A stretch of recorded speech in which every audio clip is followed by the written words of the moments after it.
শ্বশুর বাজার কি কাশতেছেন? আপনি কি কাশতেছেন? না, আমি হাসতেছি। শ্বশুর বাজার, আমরা যে গাঙের ধার দিয়ে হাঁটে যাচ্ছি, এই গাং কাটিয়েছিল কিটা? এ গান তোর বাপ কাটিছিল। এত বড় গাং আমার বাবা কাটিয়েছিল? আর তোর বাপ কাটিছিল?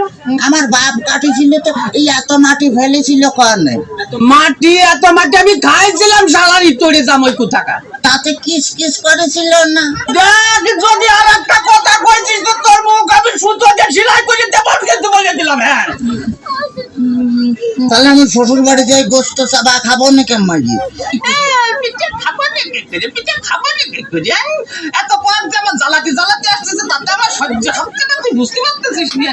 আর শোন, তোর ওই কাশ্মীরি আর কি ওই ভাপা পিঠে মানে এদিকে লাগাই, মানে তুই ভাপা পিঠে বানাচ্ছিস তো, ভারী মজা। শ্বশুর বাজার কি বিয়ে করেছেন?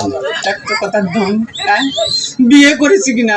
বিয়ে না করে তোর আসলো কোনটি? তোরে কত টাকা? আপনার কোনো ছেলে পিলে হয়নি শ্বশুর বাজার? কপাল আমার, কপাল আমার, জামাই কই আমার ছেলে পেলে হয়েছে কিনা কল তো দেখি, আমি আর ফোন দেখে যাই। তাহলে তোর মারিয়ে অতপা বুড়ো করে দেবো কিন্তু একেবারে দেখেছিস? তাহলে আমি শ্বশুর বাড়ি যাই গোস্ত চাবা খাবো নাকি? গোস্ত চাবা খাবা নাকি করি?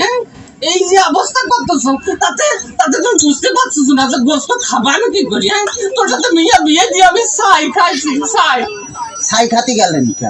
আমার কাছে কলেই তো 10 কেজি চাল পাঠা দিতাম।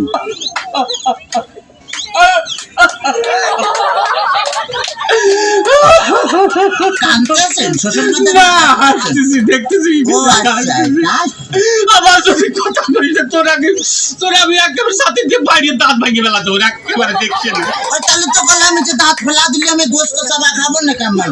তোর দোহাই লাগে, তোর দোহাই লাগে। আর কথা কইছে, তোর দুটো হাতে ধরেছি, তোর দুটো পায়ে ধরেছি, আর কথা কইছি, আর কথা কইছি। চল, ঘটনা হচ্ছে কি যে এভাবে জ্বালাতন যদি করিস তাহলে আর আমি পারবো না। আমি 68,000 গ্রামে মেয়ের বাপকে বলবো, যখন মেয়ের বাপরা তোমরা আমার মতো এরকম হারামের সাথে সওয়ালের সাথে বিয়ে দিয়ে না।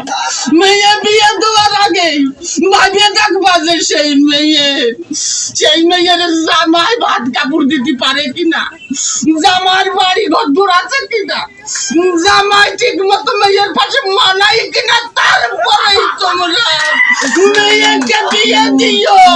শ্বশুর বাজার, শ্বশুর বাজার, আপনি কি যাত্রা যাবে না করতেছেন?